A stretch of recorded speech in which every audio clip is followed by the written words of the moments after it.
नमस्कार, मैं पुष्पलता। आज मैं आपके सामने रामवृक्ष बेनीपुरी द्वारा लिखित रेखा चित्र बाल गोविंद भगत लेकर उपस्थित हूँ।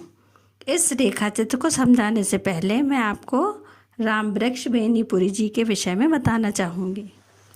रामवृक्ष बेनीपुरी का जन्म बिहार के मुजफ्फरपुर जिले के बेनीपुर गांव में सन 1899 में हुआ। माता पिता का निधन बचपन में ही हो जाने के कारण जीवन के आरंभिक वर्ष अभावों, कठिनाइयों और संघर्षों में बीते। 10वीं तक की शिक्षा प्राप्त करने के बाद वे सन 1920 में राष्ट्रीय स्वाधीनता आंदोलन से सक्रिय रूप से जुड़ गए। कई बार जेल भी गए। उनका देहावसान सन 1968 में हुआ। 15 वर्ष की अवस्था में बेनीपुरी जी की रचनाएं पत्र पत्रिकाओं में छपने लगीं। वे बेहद प्रतिभाशाली पत्रकार थे। उन्होंने अनेक दैनिक साप्ताहिक एवं मासिक पत्र पत्रिकाओं का संपादन किया, जिनमें तरुण भारत, किसान मित्र, बालक, युवक, योगी, जनता, जनवाणी और नई धारा उल्लेखनीय है। बेनीपुरी जी का पूरा साहित्य बेनीपुरी रचनावली के 8 खंडों में प्रकाशित है। उनकी रचना यात्रा के महत्वपूर्ण पड़ाव हैं पतितों के देश में, उपन्यास, चिता के फूल कहानी, अम्बपाली नाटक, माटी की मूर्तें रेखा चित्र, पैरों में पंख बांधकर यात्रा वृत्तांत, जंजीरें और दीवारें संस्मरण आदि हैं। उनकी रचनाओं में स्वाधीनता की चेतना, मनुष्यता की चिंता और इतिहास की युगानुरूप व्याख्या है। विशिष्ट शैलीकार होने के कारण उन्हें कलम का जादूगर भी कहा जाता है। बाल गोविंद भगत रेखा चित्र के माध्यम से लेखक ने एक ऐसे चरित्र यानी कैरेक्टर के बारे में बताया है जो मानवता, लोक संस्कृति और सामूहिक चेतना का प्रतीक है। कोई भी सन्यासी जैसी वेशभूषा धारण करने मात्र से या पूजा पाठ करने से ही सन्यासी नहीं होता। कोई व्यक्ति गृहस्थ जीवन का पालन करके भी अपने आचार विचार से सन्यासी हो सकता है। यहाँ इस रेखा चित्र में ग्रामीण जीवन की सजीव झांकी भी देखने को मिलती है तथा इसमें सामाजिक कुरीतियों, रूढ़ियों पर भी प्रहार यानी कि चोट की गई है। चलिए अब हम इस रेखा चित्र को देखते हैं। बाल गोविंद भगत मझोले कद के यानी ना बहुत बड़े ना बहुत छोटे, मध्यम कद के गोरे रंग के व्यक्ति थे। उनकी उम्र लगभग 60 या 60 से कुछ अधिक ही होगी। बाल पक गए थे यानी पूरी तरह से सफ़ेद हो चुके थे। वे कभी भी लंबी दाढ़ी या जटाजूट यानी सन्यासियों जैसे लंबे बाल नहीं रखते थे, लेकिन चेहरा सफ़ेद बालों के कारण जगमगाता सा प्रतीत होता था। वे कपड़े बहुत कम पहनते थे। कपड़ों के नाम पर वे कमर में केवल लंगोटी तथा सिर पर कबीरपंथियों जैसी कनफटी टोपी पहनते थे। जैसा कि आपने कबीरदास के चित्र में उन्हें पहने हुए देखा होगा, उसी तरह की टोपी पहनते थे। जाड़ा आने पर केवल काले रंग का कंबल ओढ़ लेते थे।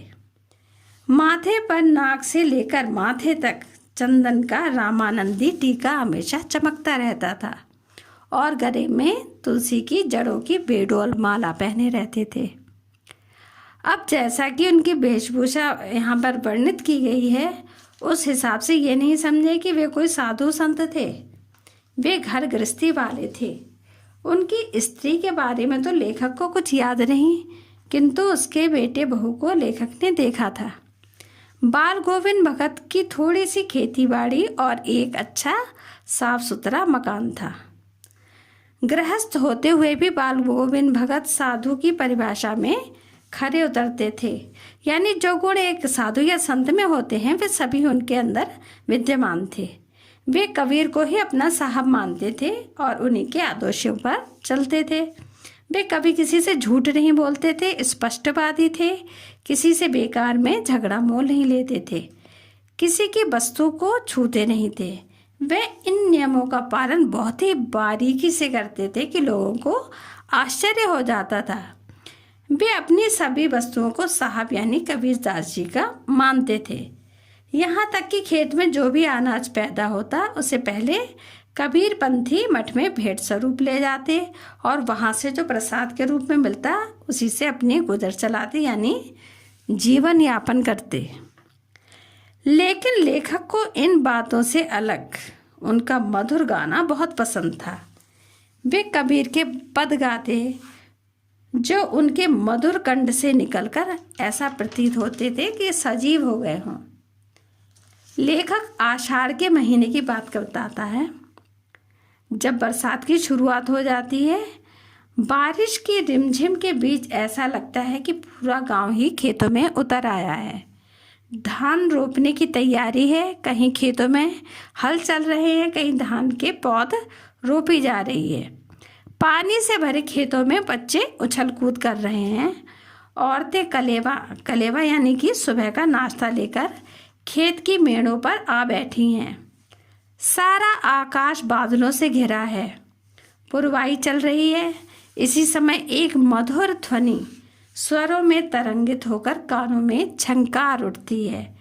यह स्वर है बाल गोविंद भगत का, जो खेत की मिट्टी जो अब कीचड़ का रूप ले चुकी है उसमें धान के पौधों को रोप रहे हैं।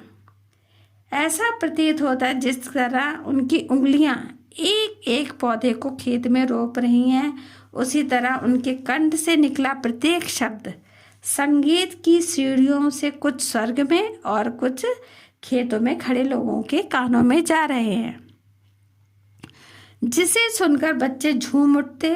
मेड़ों पर खड़ी औरतों के होंठ थरथरा उठते और वो गुनगुनाते हुए उनका साथ देने लगती। ऐसा संगीतमय वातावरण हो जाता, सब कुछ ऐसा लगता उसी संगीत की लय ताल पर हो रहा है, चाहे वे रोपने वालों के हाथ हो अथवा हलवाहों की चाल हो। सब पर संगीत का जादू चल रहा होता है।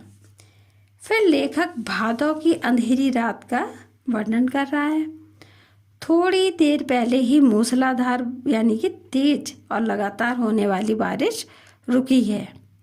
हो सकता है कि थोड़ी देर पहले बादलों के गरजने या बिजली के चमकने की कड़क में कोई ना सुन पाया हो, किंतु अब बारिश के थम जाने पर मेढकों या झींगुरों की आवाज़ बाल गोविंद भगत के संगीत की आवाज़ को नहीं दबा सकती। बाल गोविंद भगत अपनी खंजड़ी बजा रहे हैं और वे गा रहे हैं, गोदी में पियावा चमक उठे सखिया चुहक उठे ना। इसका अर्थ है पिया तो गोद में ही है, किंतु वह समझती है कि वह अकेली है, इसलिए वह चमक उठती है यानी कि चौंक जाती है। उनका संगीत भी आधी रात की निस्तब्धता यानी कि सन्नाटे को चीरकर चौंका देता है। सारा संसार सोया है, लेकिन बाल गोविंद भगत का संगीत जाग रहा है और यह कहकर तेरी गठरी में लागा चोर मुसाफिर जाग जरा जगा भी रहा है। कार्तिक के महीने में बाल गोविंद भगत की प्रभातियाँ शुरू हो जाती थी। प्रभाती प्रातःकाल गाए जाने वाले गीतों को कहते हैं। इनके गाने का क्रम फाल्गुन माह तक चलता था, मतलब जो वो प्रभाती गाते थे वो कार्तिक के माह से लेके और फाल्गुन माह तक उनका ये कार्यक्रम गाने का चलता था। इन दिनों वे प्रातःकाल ही गांव से 2 मील दूर नदी पर स्नान करने जाते थे। वहां से लौटकर गांव के बाहर के ही तालाब पर ऊंचे मिट्टी के ढेर वाले स्थान पर, जिसे भिंडा बोलते हैं, आपने देखा होगा तालाब के चारों तरफ जो मिट्टी होती है वो स्थान ऊंचे होते हैं, उन्हीं स्थानों पर उसी स्थान पर बैठकर वो गाना शुरू कर देते थे। लेखक कहता है कि उसकी आदत है कि वह सुबह को देर से उठता है, किंतु बाल गोविंद भगत के संगीत में ऐसा जादू था कि वह दांतों को किटकिटाने वाली सुबह में भी उसे खींचकर पोखरी तक ले आई। यानी कि उस आवाज़ में इतना जादू था कि लेखक उस ठंड में भी उठकर उनका गाना सुनते हुए पोखरी तक आ गया। अभी पूरी तरह से दिन नहीं निकला है, तारे अभी डूबे नहीं थे। पूरब दिशा में लालिमा छाने लगी थी। बाग बगीचे खेत घरों सभी ओर कोहरा छाया था। सारा वातावरण रहस्यमय डूबा था। ऐसे वातावरण में बाल गोविंद भगत कुछ एक प्रकार की नुकीली घास होती है, उसकी बनी हुई चटाई पर पूर्व दिशा की ओर मुंह करके काला कंबल ओढ़े गाने में मस्त थे। गाते गाते वे इतने मस्त हो जाते थे और उनके हाथ में क्या होती थी, खंजड़ी होती थी। वो खंजड़ी बजाते हुए गाना गाते हुए इतने मस्त और उत्तेजित हो जाते थे कि कंबल उनके सर से खिसक जाता था और ऐसा लगता था कि वे नाचते गाते खड़े हो जाएंगे। यानी इतने उत्तेजित हो जाते थे कि वो गाते गाते ऐसा लगता था भी नाचने गाते हुए खड़े हो जाएंगे। इस जाड़े की कप कपाने वाली ठंडी रात में भी उनके माथे पर पसीने की बूंदें साफ साफ झलक रही थी। यहाँ पे उनके माथे पे पसीने क्यों झलक रहे? क्योंकि गाने में उन्हें इतना उत्तेजित हो जाते थे, इतने एक्साइटेड हो जाते थे कि वो उनके श्रम बिंदु यानी कि जो परिश्रम के बिंदु थे यानी कि पसीना उनके चेहरे पर साफ साफ दिखाई दे रहा था। गर्मी के दिनों में शाम के समय उनकी संझा यानी शाम के समय भजनों का कार्यक्रम गर्मी की तपिश को भी ठंडा कर देता था। घर के आंगन में आसन जमा कर बैठ जाते और गांव में उनकी प्रेमी मंडली भी वहां पे आके जमा हो जाती थी। खंजड़ियों और करतालों से वातावरण गूंज उठता। बाल गोविंद पद गाते और उनके प्रेमी मंडली उसे दोहराती तेहराती थी, मतलब उसे रिपीट करती थी। वातावरण इतना संगीतमय हो जाता कि लोगों का अपने तन मन पर वश नहीं रहता। वे संगीत में लीन होकर इतने बेबस हो जाते थे कि उनका तन और मन दोनों ही नाच उठता और सारा आंगन नृत्य और संगीत से ओतप्रोत हो जाता था।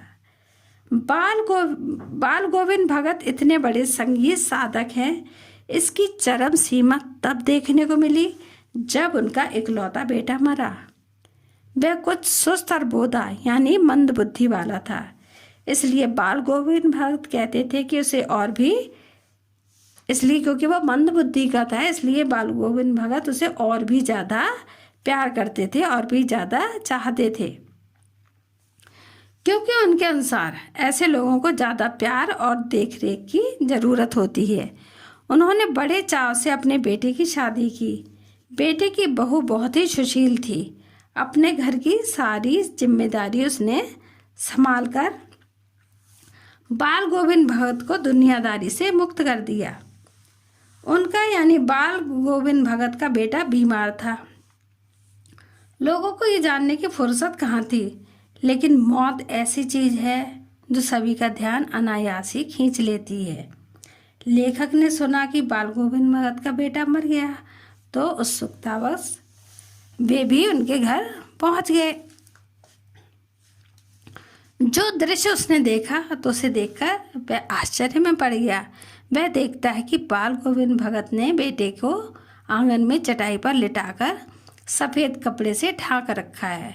उसके ऊपर फूल और तुलसी के पत्ते बिखेर रखे हैं।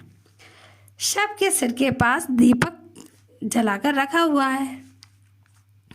वे उसी के सामने आसन लगाकर बैठे गीत गा रहे हैं। बाल गोविंद भगत उसी शव के पास आसन जमाकर क्या कर रहे थे, गीत गा रहे थे।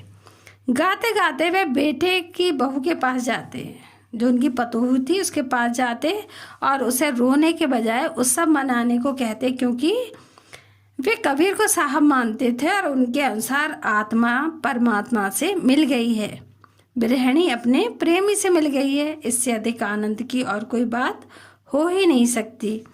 जब लेखक ने ये देखा तो उसने सोचा ऐसा तो नहीं कि ये पागल हो गए हों, लेकिन ऐसा नहीं था। ये उनका विश्वास बोल रहा था, एक ऐसा विश्वास जो मृत्यु पर भी विजय प्राप्त कर लेता है। बाल गोविंद भगत ने बेटे का क्रियाक्रम करने में देरी नहीं की। सामाजिक प्रथा के विरुद्ध बेटे के शव को अग्नि भी उन्होंने उसकी पत्नी के द्वारा ही दिलवाई। श्राद्ध होने के बाद बहू के भाई को बुलाकर उसके साथ भेज दिया और उन्हें आदेश दिया कि इसकी दूसरी शादी कर देना। यानी कि वो सामाजिक बुराइयों को नहीं मानते थे, उनका विरोध करते थे। बहू ने रो रो कर ना जाने की मिन्नतें की और कहा, इस बुढ़ापे में आपकी देखभाल कौन करेगा, भोजन कौन बनाएगा, बीमार पड़ने पर कौन पानी देगा, मुझे अपने चरणों से अलग मत कीजिए। इस पर बाल गोविंद भगत ने क्या कहा, उन्होंने अपना अटल निर्णय सुनाया कि तू जा, नहीं तो मैं इस घर को छोड़कर चला जाऊंगा। और इस दलील के आगे उसने भी हार मान ली। बाल गोविंद भगत की मृत्यु भी उन्हीं के अनुरूप हुई। वे हर वर्ष गंगा स्नान को जाते थे। ऐसा वो इसलिए नहीं करते थे कि गंगा स्नान में उनकी आस्था या श्रद्धा थी। वे संतों का साथ पाने और लोक दर्शन, सब लोगों से मिलने के लिए जाते थे गंगा नहाने। वे पैदल ही 30 कोस चलकर गंगा स्नान को जाते। सन्यासी को सहारे की क्या जरूरत, और गृहस्थ होने के नाते भिक्षा मांगे ये उनके लिए अनुचित था, क्योंकि वे संत और गृहस्थ दोनों की ही उन दोनों का ही मिला जुला रूप थे। इसलिए वे अपने घर से खाकर जाते और लौट कर ही घर आकर खाते थे। रास्ते भर गाते बजाते जाते, प्यास लगने पर पानी पी लेते। इस बार आने में, और जो गंगा जी में नहाने जाते थे, इस आने जाने में उन्हें 4-5 दिन का समय लग जाता था। इन 4-5 दिन के उपवास में भी वे प्रसन्न और मस्त रहते। अब वे काफ़ी बूढ़े हो गए थे, किंतु जवानी में बनाए गए नियम का पालन वे अब भी कर रहे थे। इस बार जो वे लौटे तो उनकी तबीयत कुछ खराब थी, जो खाने पीने के बाद भी नहीं सुधरी। बुखार आ गया, किंतु उन्होंने अपने नियम व्रत नहीं छोड़े। वही दोनों समय का गाना, स्नान, ध्यान, खेती बाड़ी देखना। धीरे धीरे वे क्षीण यानी कमज़ोर होने लगे। लोगों ने नहाने धोने को मना किया, आराम करने को कहा, लेकिन उन्होंने बात को हंसकर टाल दिया। लेखक कहता कि उस दिन भी संध्या के समय उन्होंने गीत गाए, किंतु गाने में पहली वाली बात नहीं थी। स्वर से ऐसा प्रतीत हो रहा था जैसे तागा टूट गया हो और स्वर मोती के रूप में दाना दाना होकर बिखर रहे हों। प्रातः काल जब लोगों ने उनका गीत नहीं सुना, क्योंकि वो सुबह के समय गाने गाते थे, लेकिन उस सुबह जब लोगों ने उनकी आवाज़ नहीं सुनी और जाकर देखा तो बाल गोविंद भगत नहीं रहे। वे संसार से विदा ले चुके थे। यहाँ केवल उनका अस्थि पंजर शेष पड़ा था। ये वीडियो यहीं पर समाप्त होती है। धन्यवाद।